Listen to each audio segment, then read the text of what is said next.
Olá, seja bem-vindo! Abrimos aqui mais uma análise dos fatos, sempre trazendo para você um olhar atento sobre o noticiário e também com os comentários. E hoje de volta ele, Felipe Moura Brasil. Bem-vindo, Felipe! Salve, salve, Carol, equipe da Eldorado FM, melhores ouvintes, sempre um prazer falar com vocês. Estou de volta a São Paulo depois de mini férias, apenas um breve recesso e vamos com tudo para mais essa semana de trabalho.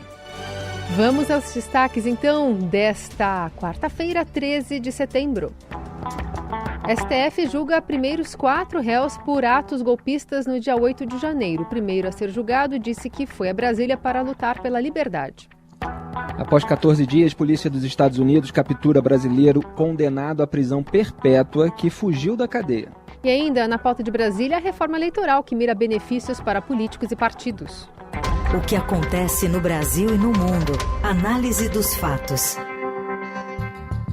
O Supremo Tribunal Federal começou a julgar nesta quarta, em sessão extraordinária, as primeiras ações penais dos atos golpistas do dia 8 de janeiro.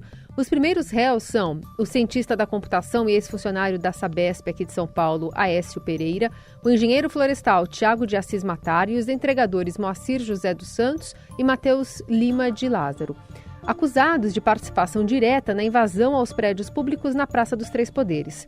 A denúncia afirma que eles agiram para provocar e insuflar o tumulto, com o intento de tomada do poder e destruição do Palácio do Planalto, do Congresso e do Supremo. Eles respondem por 5 crimes: associação criminosa armada, abolição violenta do Estado Democrático de Direito, golpe de Estado, deterioração de patrimônio tombado e dano qualificado pela violência e grave ameaça. Apenas Moacir Santos está solto. Os demais poderão acompanhar a sessão da cadeia. As ações são julgadas individualmente, começando por Aécio. O Supremo decidiu que vai começar julgando quem responde por crimes mais graves. 232 pessoas, do total de 1.395 denunciados pela PGR. A expectativa é concluir essa primeira leva de julgamentos até o final do ano. Na abertura da sessão do Supremo, o subprocurador-geral da República, Carlos Frederico Santos, que coordenou os inquéritos relacionados aos atos, afirmou que esses atos golpistas de 8 de janeiro foram uma tentativa de derrubar um governo legitimamente eleito e que golpes como esse são página virada no Brasil. É necessário destacar que os casos pautados referentes aos atos do dia 8 de janeiro referem-se, dentre outros, a crimes contra o Estado Democrático de Direito.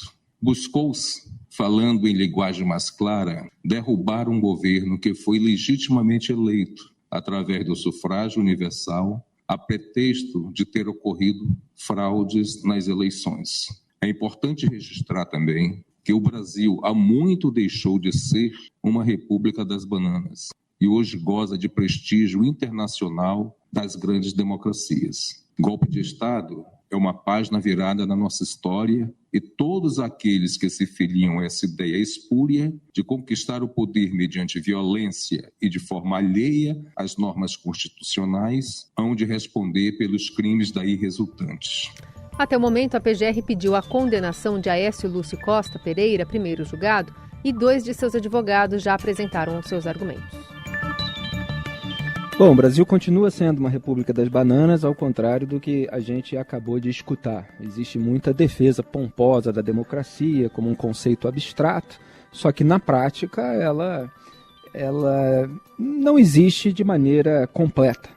A gente tem visto aí a absoluta promiscuidade entre os poderes, então não existe separação e independência entre os poderes. Isso é tema dos meus comentários todos os dias, e tudo que aconteceu nas minhas férias, com decisão de Dias Toffoli, por exemplo, de anulação de acordo da Odebrecht, sem base nenhuma, o que está sendo colocado isso no debate público de hoje. Eu vou esmiuçar a relação dos ministros do Supremo com o Poder Executivo. Tudo isso mostra que o Brasil continua sendo uma república das bananas.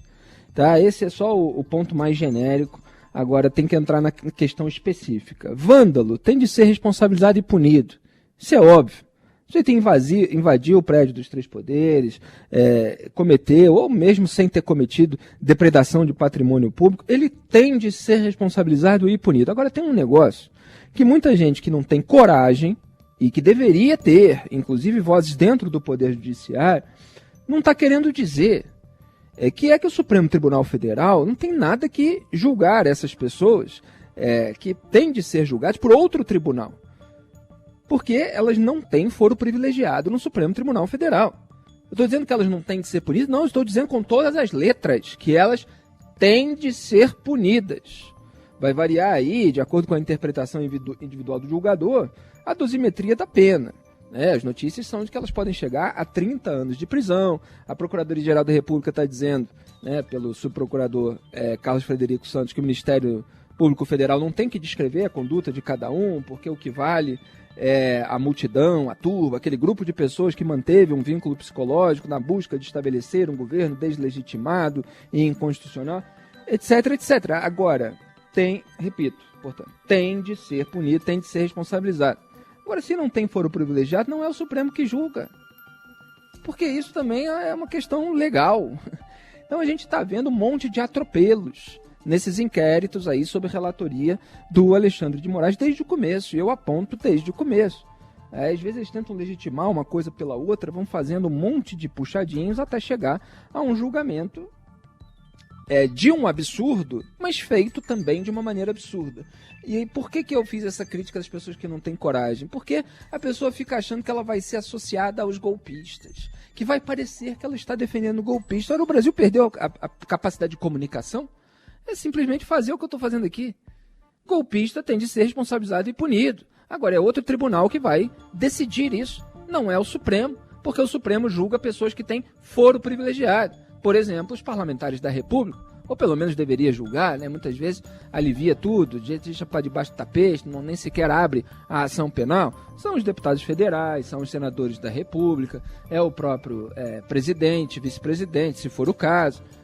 Não são essas pessoas. Então está tudo errado, é um sistema disfuncional em que se vai criando uma série de puxadinhos para tentar posar assim, de defensor de uma democracia que eles próprios solapam quando legislam para punir. Foi isso que o Tribunal Superior Eleitoral fez, inclusive, ao ampliar uma lei para punir o então deputado federal Deltan Dallagnol, que teve seu mandato cassado. E é isso que o Supremo Tribunal Federal está fazendo de uma maneira diferente com pessoas que merecem ser punidas. É lamentável que o procedimento seja esse e, obviamente, vai dar margem aí para a defesa contestar, embora o autoritarismo do Supremo costume prevalecer, que é o que está acontecendo, por exemplo, no caso do Dias Toffoli. Escrevi artigo essa semana sobre a questão da Odebrecht no Estadão. Foi publicado no jornal com o título A Natureza Humana de Toffoli, que se refere ali a uma expressão usada em depoimento pelo Marcelo Odebrecht. No site está disponível como decisão de Toffoli atende expectativa de Marcelo Odebrecht, e a gente vai analisar aí os desdobramentos disso tudo. Então sim, uma república das bananas, por mais pompa que todos aqueles que se voltem contra golpistas queiram se dar.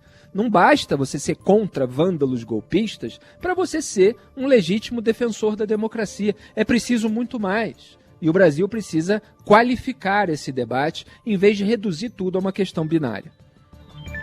Na Eldorado, análise dos fatos. A maior anistia já concedida a partidos e políticos que cometeram irregularidades eleitorais deve ser votada hoje em comissão especial da Câmara, seguindo na sequência para o plenário. Esse é o quarto indulto arquitetado pelo Congresso em menos de 30 anos, apesar das críticas de organizações da sociedade civil, de transparência eleitoral e de combate à corrupção. Segundo o texto, não haverá sanções de qualquer natureza por irregularidades na apresentação de contas apresentadas antes da promulgação da emenda constitucional. Com isso, todas as cobranças que podem chegar a 23 bilhões de reais podem ser perdoadas. O relatório da PEC da anistia também propõe corte de mais de 50% na verba de campanha de candidatos negros. O relator, deputado Antônio Rodrigues, afirma que a corte ou o corte tem o objetivo de tornar a regra mais simples, pois a distribuição proporcional ao número de candidatos pretos e pardos é complexa. A proposta é que um mínimo de 20% dos recursos de origem pública recebidos pelo partido seja destinado a candidaturas de negros. Bom, o que acontece é que a lei ela não é aplicável no Brasil àqueles que têm o poder de alterá-la ou àqueles que têm aliados capazes de alterá-la. É isso que a gente está vendo o tempo todo. Então a lei não é aplicada aos parlamentares, porque quando eles se tornam alvos da lei, sejam eles individualmente ou por meio dos partidos políticos que eles integram, eles vão lá e mudam a legislação. Foi o que aconteceu com a legislação penal, que foi afrouxada quando os parlamentares e demais políticos, inclusive do executivo, se tornaram alvos de investigação anticorrupção. Foi o que aconteceu com a lei de improbidade administrativa, quando parlamentares, e inclusive membros do executivo, foram processados ou até condenados por improbidade administrativa. É o que está acontecendo nesse caso de anistia dos partidos, com essa elaboração aí de novas regras eleitorais. Então, 23 bilhões de reais, vamos perdoar. Para que se vai pagar multa, se devolver esse dinheiro para a sociedade de alguma forma, seja diretamente, indiretamente sempre por meio de serviços melhores? Não, eles são perdoados. Eles posam aí de defensores das minorias, das mulheres e dos negros. Então vamos legislar aqui para ter uma cota para cada um, etc. Aí eles não conseguem ser na prática aquilo que eles pregam, porque eles simplesmente querem afetar virtudes. Então eles próprios não conseguem cumprir aquela regra que eles estabeleceram para afetar essas virtudes para a sociedade. E aí o que eles fazem? Eles vão lá e alteram a regra, para que eles não tenham que pagar a conta, para que não fique claro, inclusive, para a sociedade, que eles são incapazes de cumprir aquilo que eles prometem, aquilo que eles fingem ser. Então, assim, é mais um caso absurdo, mais um caso grotesco, de alteração de legislação em causa própria. E isso se tornou comum no Brasil, unindo desde o começo, chegou a ser alvo meses atrás, eu tinha apontado no programa de editorial do próprio Estadão, lulistas e bolsonaristas. E tem gente que ainda briga na família. Os políticos, quando eles têm o seu interesse em jogo, eles todos se unem. É a autoproteção da política brasileira. E a sociedade perdeu as suas formas de se manifestar e de pressionar pacificamente, sem golpe de Estado, contra esse tipo de jeitinho, de baderna, porque as pessoas estão idolatrando o membro de uma tribo, o membro de uma outra, e na prática eles estão agindo juntos. Análise dos fatos. Já o grupo de trabalho da mini-reforma eleitoral, selecionado pelo presidente da Câmara, Arthur Lira, concluiu ontem o projeto que deve ser votado hoje na Casa, já que, para ser válido no pleito do ano que vem, precisa ser sancionado até o início de outubro. O texto reduz punições a partidos e políticos que cometem irregularidades, como aplicar apenas multa a quem comprar votos, como alternativa à perda do mandato. Também possibilita que as legendas burlem a cota mínima de 30% de candidatas mulheres nas disputas legislativas. Além disso, flexibiliza a prestação de contas, liberando doação eleitoral por qualquer chave Pix, dificultando o rastreamento do dinheiro e regulamenta as candidaturas coletivas. Isso é um resumo, Os absurdos são imensos. Eu estou até com uma tabela aqui sobre todas as alterações nessa legislação. Está dizendo tudo como era antes, como vai ser agora. Essas entidades aí que estão bastante vigilantes a respeito dessas mudanças estão criticando.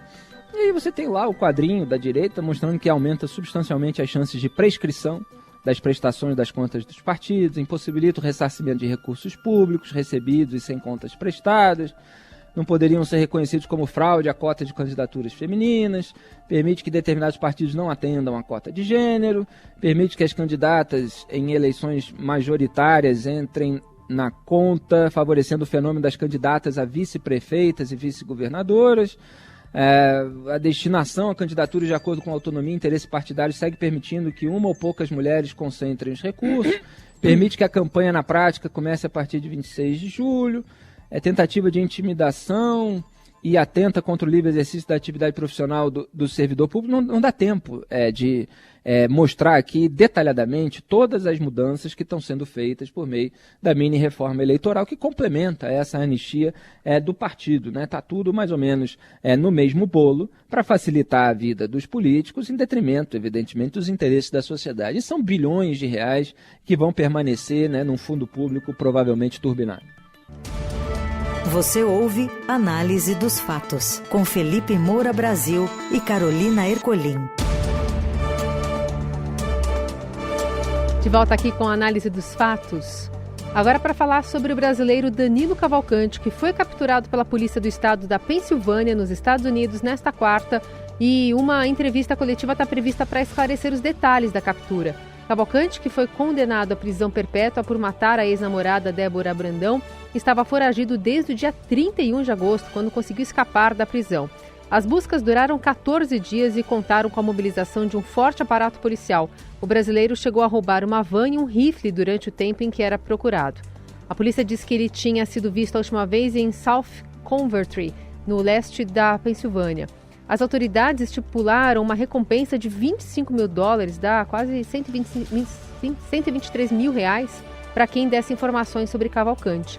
O brasileiro também teve seu nome incluído na lista de procurados da Interpol. As buscas envolveram uma mega operação com 500 policiais, participação da FBI e fechamento de escolas e parques. Com a ajuda de câmeras térmicas, cães farejadores e um alarme disparado, o brasileiro foi encontrado debaixo de uma pilha de madeira dentro do perímetro de buscas. Segundo a polícia, ele não apresentava ferimentos graves e nenhum tiro foi disparado.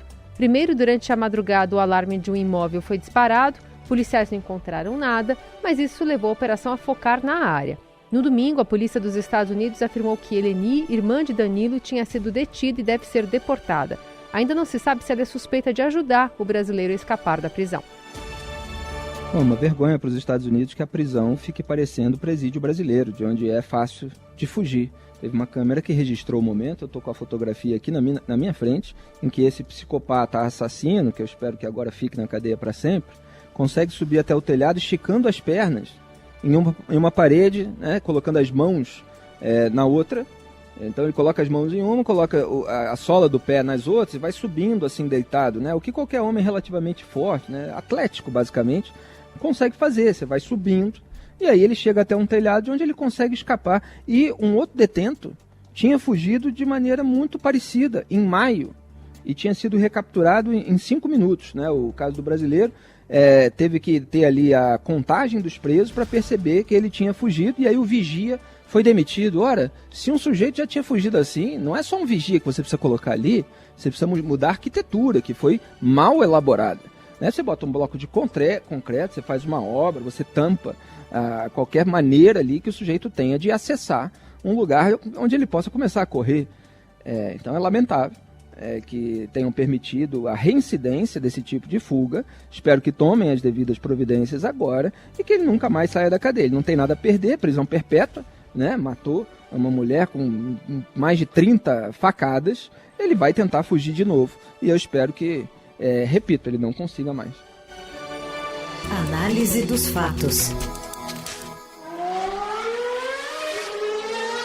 E o Felipe Massa notifica a Briatore, equipes e dirigentes da Fórmula 1 para preservar alguns documentos. Conta mais, Morelli.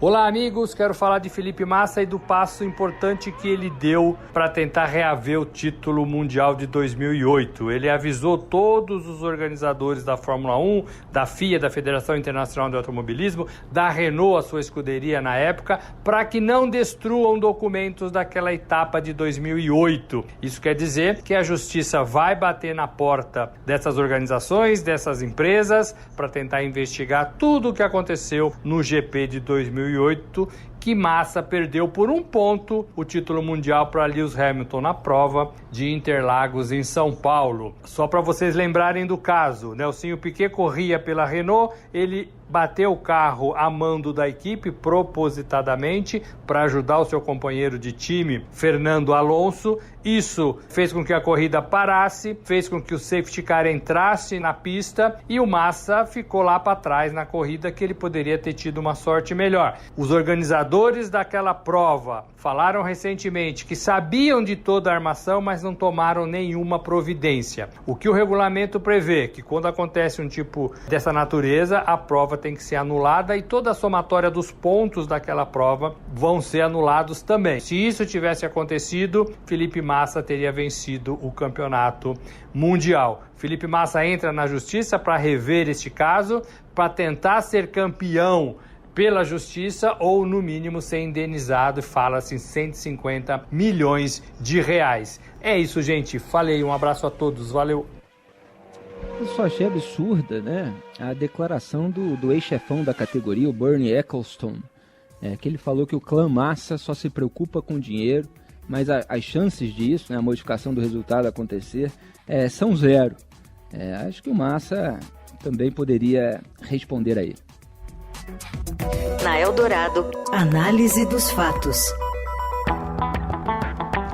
Está em cartaz nos cinemas o filme Ângela, que conta a história da morte da socialite Ângela Diniz, assassinada por seu companheiro, na época, Raul Doc Street, em 1976.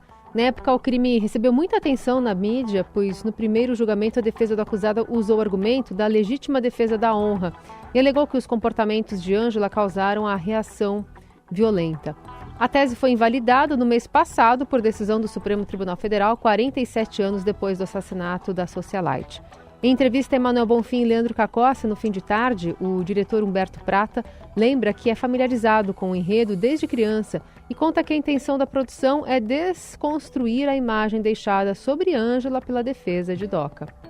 A gente se rebelou contra isso, falando, bom, nos últimos anos, todo mundo vem falando desse caso e cita a vida dela como foi citada no julgamento, né? O advogado tentava desqualificá-la, chamá-la de uma Vênus lasciva e ficou trazendo episódios da vida dela que, segundo eles, justificasse aquele desfecho. E a gente achou isso um absurdo, então nós descartamos, para nós não interessa o que a Ângela fez ou deixou de fazer até conhecer o algoz dela. Essa história sempre esteve na minha casa desde a minha infância. Nós passávamos os verões em Cabo Frio, então eu era criança e me chamou a atenção aquele julgamento na televisão que era em Cabo Frio, onde eu passava as férias. Humberto Prata foi responsável por levar outros grandes nomes brasileiros para as telas. Ele dirigiu o filme Eli, sobre a vida da cantora, e atualmente está com a série As Aventuras de José e Durval, que conta a história da dupla Chitãozinho e Chororó, no Globoplay. Bom, qualquer cineasta tem liberdade para contar a história de uma pessoa pública, importante, com a visão que tem. Cada um pode ter a sua visão, concordar ou discordar da visão do cineasta no filme. O que acontece é que a tese da legítima defesa da honra é uma barbaridade, né, que foi extirpada já com muito atraso da legislação brasileira. Seja qual fosse o comportamento íntimo de Ângela Maria, ela não poderia ter sido assassinada em razão dele. E as alegações que foram utilizadas no julgamento para tentar safar o assassino, elas são absolutamente horríveis, né? É uma coisa assim de uma insensibilidade tremenda. Então, supondo que houve traição, etc., você dizer que o sujeito, né, possuído pela raiva, em razão daquele comportamento considerado inapropriado, ele se deixou levar pelos instintos mais primitivos e acabou matando, então ele tem que ser inocentado, é um absurdo completo. Já falei várias vezes nesse programa. Quer dizer, você se separa, você se afasta, eventualmente você critica aquela pessoa, você fala mal dela para outras pessoas, se for o caso. Estou falando que dentro das possibilidades humanas que não violam a lei. Né? Agora, você partir para lesão corporal ou para o assassinato, você tem de ser responsabilizado e devidamente punido. E o Análise dos Fatos fica por aqui, sempre com trabalhos técnicos de Moacir Biasi e o comando da mesa de som de Carlos Amaral. E também produção, edição e coordenação é da nossa Laís Gotardo. Valeu, Carol, melhores ouvintes. Já estava com saudade de fazer esse programa de resumo comentado dos fatos no meio do dia. Lembrando que fica disponível em todas as plataformas de podcast. Um grande abraço a todos, até amanhã. Até amanhã. Você ouviu Análise dos Fatos. Se você perdeu esta edição ou quer ouvir de novo, acesse radioeldorado.com.br ou assine gratuitamente o podcast no iTunes, Google Podcast, Deezer ou Spotify.